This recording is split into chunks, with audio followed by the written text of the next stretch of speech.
Assalamualaikum warahmatullahi wabarakatuh. Halo semuanya, kembali lagi bersama saya Andi Setiawan SPD. Pernah gak sih kamu ngerasa kayak diperalat, dikontrol, atau dimanfaatkan sama orang lain? Nah, bisa jadi kamu sedang dimanipulasi. Manipulasi adalah taktik licik yang digunakan seseorang untuk mempengaruhi dan mengendalikan orang lain demi keuntungan pribadi mereka sendiri. Manipulator ini biasanya jago banget mainin psikologi korbannya, bikin kita nggak sadar kalau kita lagi dimanfaatkan. Nah, di video ini kita akan membahas 6 tanda kamu sedang dimanipulasi. Yuk kita simak lebih lanjut. Pertama, rasa bersalah berlebihan. Rasa bersalah yang berlebihan seringkali menjadi salah satu senjata ampuh bagi para manipulator untuk mengendalikan orang lain. Mereka dengan lihai memainkan emosi, menanamkan rasa tanggung jawab yang tidak seharusnya, dan membuat korbannya merasa terus-menerus berhutang budi. Manipulator akan memanfaatkan rasa empati dan kebaikan hati korbannya, kemudian memutarbalikan fakta yang ada dan melemparkan kesalahan, sehingga korban merasa bertanggung jawab atas masalah yang sebenarnya bukan tanggung jawab mereka. Hal ini dapat membuat korban merasa terjebak dalam siklus rasa bersalah yang melelahkan dan merusak harga dirinya. Taktik manipulasi yang sering digunakan adalah guilt tripping, yaitu membuat korban merasa bersalah karena tidak memenuhi keinginan atau ekspektasi si manipulator. Misalnya, manipulator akan mengatakan, "Kamu selalu mementingkan diri sendiri," atau "Aku sudah berkorban banyak untukmu, tapi kamu tidak pernah menghargai." Kalimat-kalimat ini ditujukan untuk memancing rasa bersalah pada korban dan memaksa korban untuk menuruti keinginannya. Dampak dari rasa bersalah berlebihan ini sangat merugikan korban. Korban manipulasi dapat mengalami kecemasan, depresi, gangguan kesehatan mental lainnya. Mereka juga cenderung menghindari konflik, menekan kebutuhan diri sendiri, dan sulit menegaskan diri. Penting untuk menyadari tanda-tanda manipulasi ini dan melepaskan diri dari siklus rasa bersalah yang berulang dan tidak sehat ini. Ingatlah bahwa Anda berhak untuk bahagia dan memiliki batasan yang sehat dalam hubungan dengan orang lain. Kedua adalah gaslighting. Gaslighting yang berlebihan, terutama yang dilakukan oleh manipulator ulung, dapat menghancurkan kesehatan mental dan emosional korbannya. Manipulator menggunakan taktik gaslighting untuk mengendalikan dan menundukkan korbannya dengan cara mendistorsi realitas dan menanamkan keraguan dan membuat korban mempertanyakan kewarasan mereka sendiri. Korban yang terus-menerus dibombardir dengan informasi yang salah dan manipulatif akan mulai meragukan ingatan diri mereka, persepsi mereka, dan penilaian positif mereka. Mereka merasa bingung, cemas, dan tidak berdaya, serta kehilangan kepercayaan diri dan harga diri. Dampak dari gaslighting yang berlebihan dapat meluas ke berbagai aspek kehidupan korban. Mereka mungkin mengalami kesulitan dalam mengambil keputusan, menjalin hubungan yang sehat dengan orang lain, dan mencapai potensi diri mereka secara optimal. Isolasi sosial juga sering terjadi karena manipulator berusaha menjauhkan korban dari orang-orang terdekatnya yang dapat memberikan dukungan dan validasi positif. Dalam jangka panjang, gaslighting dapat menyebabkan depresi, gangguan kecemasan, bahkan kesedihan berkepanjangan atau bisa menyebabkan gangguan stres pasca trauma. Penting untuk mengenali tanda-tanda gaslighting dan mengambil langkah-langkah untuk melindungi diri.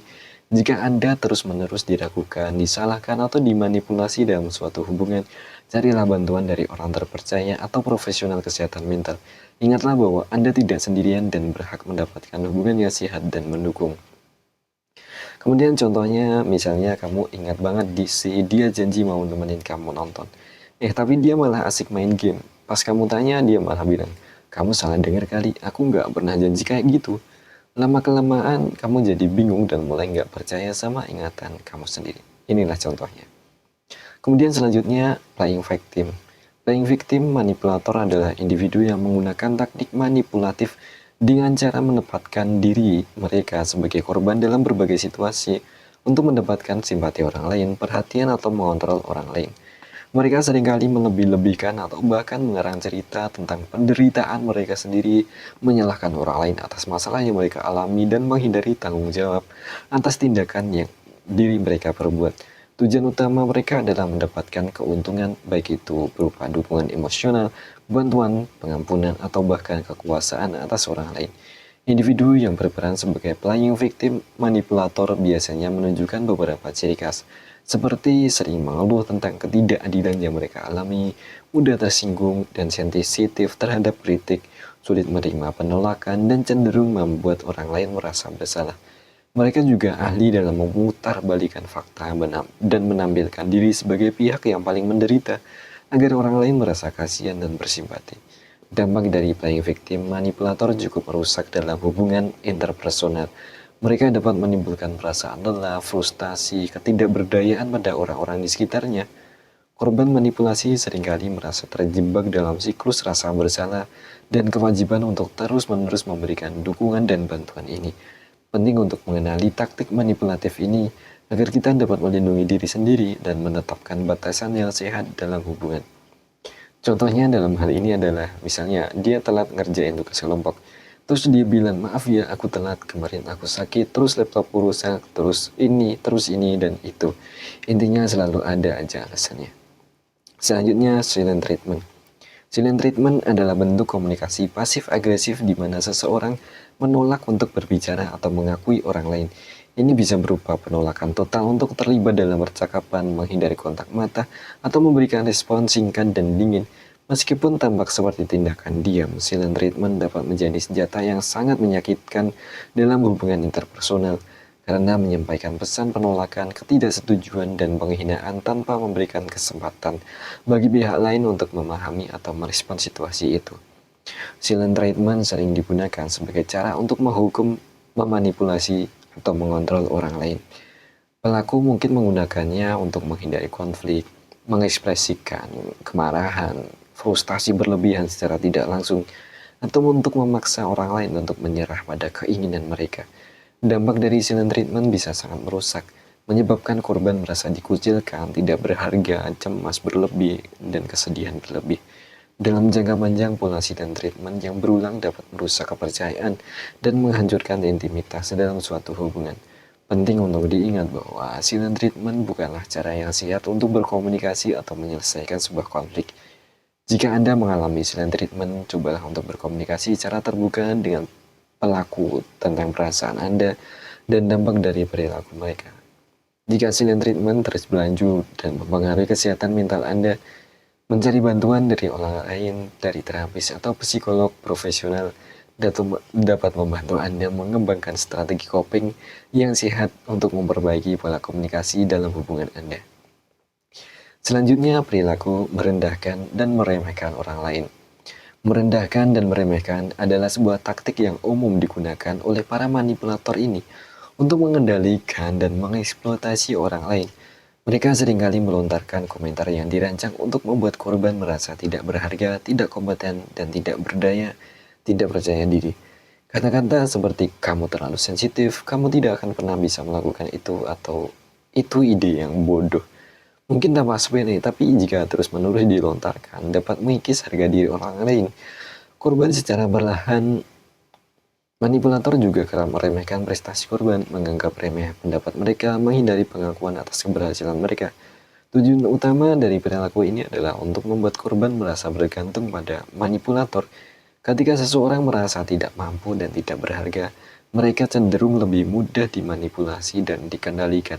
Oleh karenanya, manipulator akan memanfaatkan kerentanan ini untuk memenuhi kebutuhan dan keinginan mereka sendiri, tanpa mempedulikan dampak pada korban mereka. Contohnya, salah satunya, mereka mungkin meminta bantuan terus-menerus, memaksakan kehendak mereka, atau menyalahkan korban atas kesalahan mereka sendiri. Jika perilaku manipulatif ini terus berlanjut, mungkin sudah saatnya untuk menjauhkan diri kita dari orang tersebut dan mencari dukungan orang terdekat atau profesional.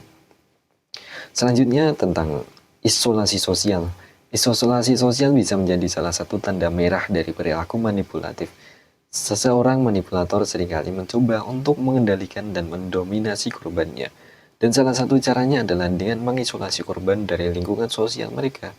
Mereka mungkin akan menghasut korban untuk menjauhi teman mereka dan keluarga, mengkritik atau meremehkan orang-orang terdekat korban, atau bahkan melarang korban untuk bertemu dengan mereka. Tujuannya adalah jelas, untuk membuat korban menjadi tergantung secara emosional dan sosial kepada si manipulator, sehingga lebih mudah untuk dikendalikan. Isolasi sosial ini membuat korban merasa sendirian dan rentan, sehingga lebih mudah bagi manipulator untuk menanamkan pengaruh dan mendistorsi persepsi korban. Korban mungkin mulai meragukan diri sendiri, keputusannya, dan bahkan realitas yang dialaminya. Manipulator akan mengisi kekosongan sosial ini dengan memberikan perhatian dan dukungan yang sebenarnya bersifat kondisional dan manipulatif. Jika Anda merasa semakin terisolasi dari lingkungan sosial Anda setelah berada dalam suatu hubungan, dan Anda merasa pasangan Anda terus-menerus mengkritik atau mencoba menjauhkan Anda dari orang-orang terdekat, waspadalah, waspadalah. Ini bisa jadi tanda bahwa Anda sedang berhadapan dengan seorang manipulator. Penting untuk mengenali tanda-tanda ini sejak dini dan mencari bantuan jika diperlukan. Nah, itu dia 6 tanda kamu sedang dimanipulasi. Kalau kamu merasa beberapa tanda ini ada di dalam hubunganmu, baik itu percintaan, pertemanan, atau keluarga, kamu harus hati-hati ya. Ingat, kamu berhak untuk diperlakukan dengan baik dan dihargai. Jangan biarkan perilaku ini terus berlanjut.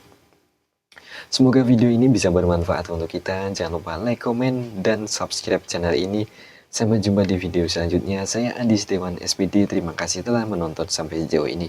Assalamualaikum warahmatullahi wabarakatuh.